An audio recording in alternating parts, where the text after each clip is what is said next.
Hey, what's up, you guys? WWE fan 0599 here again, and today we're going to review The Lord of the Rings, The Return of the King.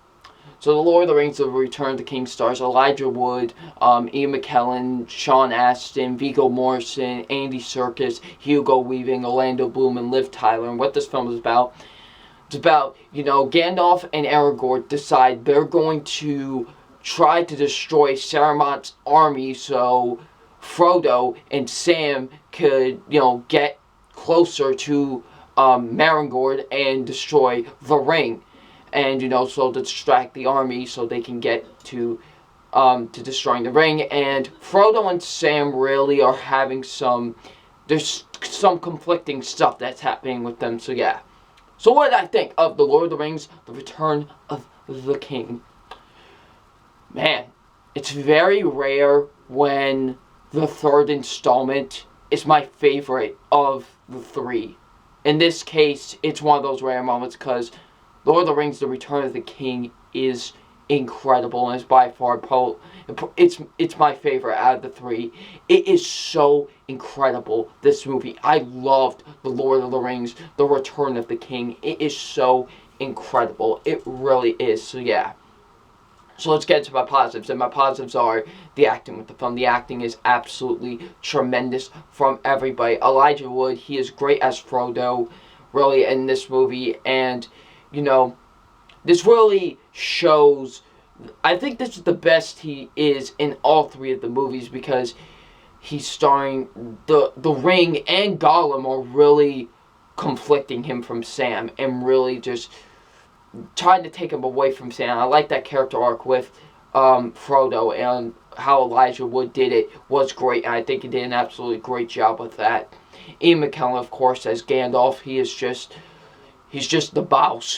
He's just awesome. He's Gandalf. Oh, there's nothing much you could say, but he's awesome because he really is. He's just awesome, and he's just a great character.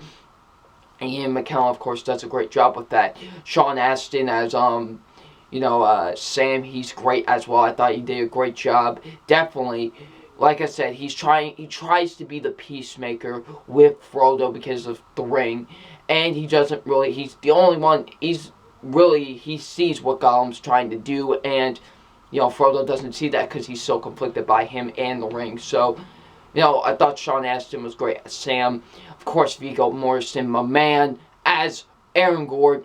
Man, this is really his movie if you think about it. Like, a lot of the things focus on him, and I like that because, of course, he's my favorite character, and he's great, honestly, and he's just so incredible in all of these movies, and of course in this movie he's just so awesome. I love this one line he says right before he's going into this thing with like ghosts and stuff, and he said, "I'm not afraid to be dead," and he goes right in. I'm like, yeah, like I was just so pumped when he did that. So yeah, Viggo Mortensen's great as Aragorn. Of course, Andy Serkis as Gollum, he's great. And in the beginning of the film, after it does the whole title sequence of Lord of the Rings, the first thing we see is Smeagol, before he became Gollum and stuff, and really he killed his best friend to get the ring, and you see that this ring overtook him.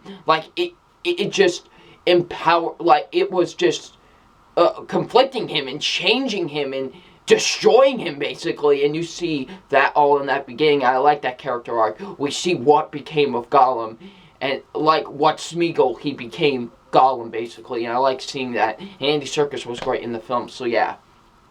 Hugo Weaving, Orlando Bloom, and Liv Tyler, they're really good as well. They do a really good job in this film, and I enjoyed their characters as well, so yeah.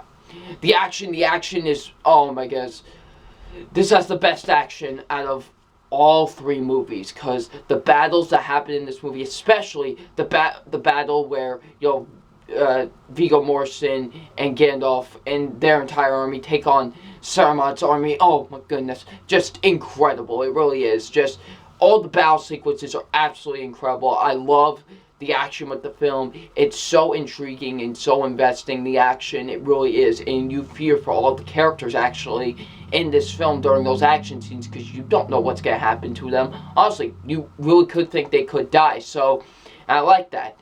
And so, yeah, the action scenes were absolutely incredible with the film.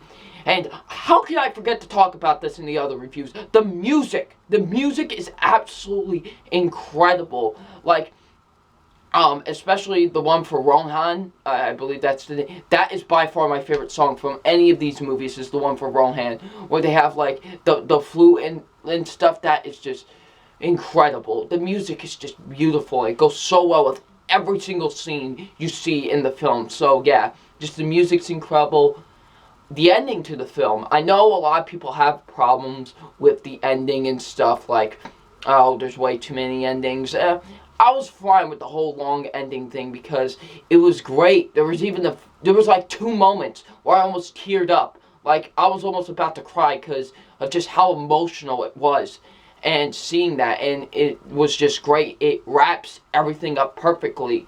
The only times I've seen were 3 other trilogies: the Dark Knight trilogy, the Toy Story trilogy, and the original Star Wars trilogy, and now this trilogy. Now it's 4 trilogies that wrapped up everything perfectly, in my opinion. So yeah, the ending's incredible, the writing's absolutely incredible with the film.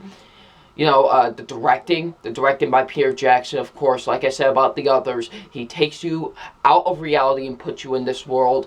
I know I keep on repeating myself for every single one of those reviews, but I'm sorry, it's just the truth. It really is. And it's just incredible how he directs this film. They're some of the best directed films I've ever seen, honestly, and he just does an incredible job with that. So yeah, the pacing for a movie that is 3 hours and 21 minutes. May I remind you, let me repeat that, 3 hours and 21 minutes. I was invested in this film 100%. Never in a time where I was bored or felt sleepy. No, I was invested 100% in this movie. And that's saying a lot for a movie that's 3 hours and 21 minutes.